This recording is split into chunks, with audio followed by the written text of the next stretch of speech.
नमस्कार। घटना चक्र बुक वीडियो के इस शैक्षणिक मंच पर आपका स्वागत है। हमारा उद्देश्य है ज्ञान को सरल, स्पष्ट और सुलभ रूप में आप तक पहुंचाना। आइए आरंभ करते हैं अध्ययन और सफलता की इस यात्रा को। कभी सोचा है कि जब हम फिल्मों में सुनते हैं कि किसी को न्यायिक हिरासत में भेजा गया है, तो इसका असल में मतलब क्या होता है?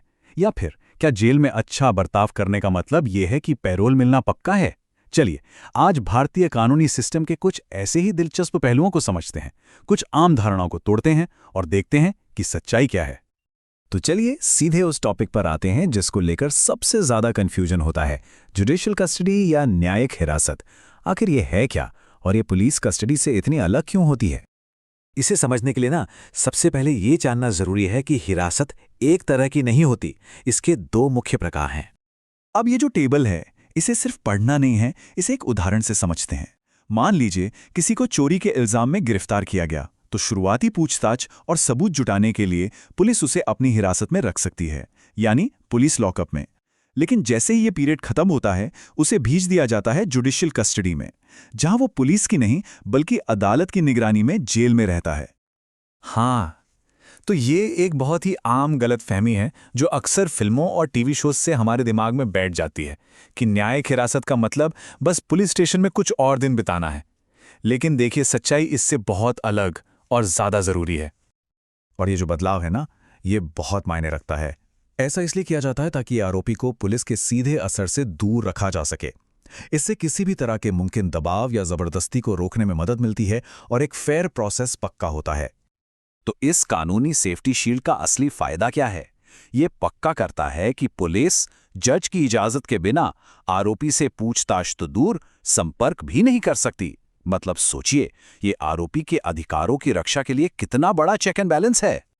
ठीक है, तो हिरासत की बात तो समझ आ गई। अब एक और कानूनी शब्द पर आते हैं जिसके बारे में बहुत कुछ कहा सुना जाता है लेकिन शायद ठीक से समझा नहीं जाता, पैरोल।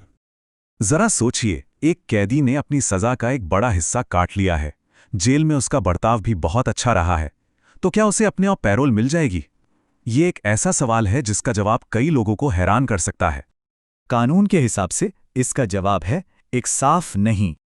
इसे ऐसे समझिए, पैरोल एक अधिकार से ज्यादा एक प्रिविलेज है। ये कुछ ऐसा है जिसे कमाना पड़ता है और इसकी कोई गारंटी नहीं होती। ये अधिकारियों के विवेक पर निर्भर करता है कि वो इसे देना चाहते हैं या नहीं।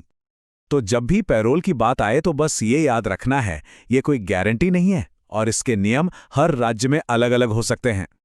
अब तक हमने हिरासत और पैरोल की बात की। अब चलिए कुछ ऐसे कमाल के तरीकों पर एक नजर डालते हैं जिनसे भारत न्याय को लोगों के और करीब ला रहा है, खासकर दूर दराज के इलाकों में रहने वालों के। ग्राम न्यायालय का जो कॉन्सेप्ट है वो सच में रेवोल्यूशनरी है। ये न्याय को सीधे गांव के बीच में ले आता है, जिससे लोगों को अपने छोटे मोटे झगड़ों को सुलझाने के लिए शहरों तक के चक्कर नहीं काटने पड़ते। और जो बात इन अदालतों को वाकई में खास बनाती है, वो है इनकी वर्सेटाइलिटी। ये जमीन के झगड़ों जैसे सिविल मामलों से लेकर छोटी मोटी चोरी जैसे क्रिमिनल मामलों तक सब कुछ संभाल सकती हैं। ये इन्हें लोकल लेवल पर न्याय का एक वन स्टॉप सॉल्यूशन बनाता है। लेकिन बात सिर्फ सहूलियत की नहीं है, बात है कम्युनिटी को पावर देने की। लोकल सोशल एक्टिविस्ट्स को शामिल करके ये अदालतें झगड़ों को सुलझाने के लिए समुदाय के अपने ज्ञान और विश्वास का इस्तेमाल करती हैं। अच्छा, क्या हो अगर अदालत खुद चलकर आपके पास आ जाए? यही वो बेहतरीन आइडिया है जिसके आधार पर न्याय को सड़क पर लाने वाली एक और नई पहल की गई है। और पहियों पर अदालत का ये कमाल का आइडिया भारत के सबसे प्रिय राष्ट्रपतियों में से एक डॉक्टर एपीजे अब्दुल कलाम के दिमाग की उपज है। वो हमेशा टेक्नोलॉजी और इनोवेशन के जरिए न्याय को सभी के लिए आसान बनाने की बात करते थे।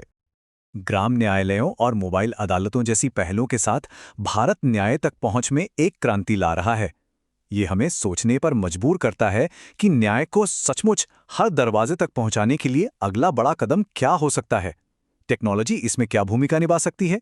सोचने वाली बात है ना?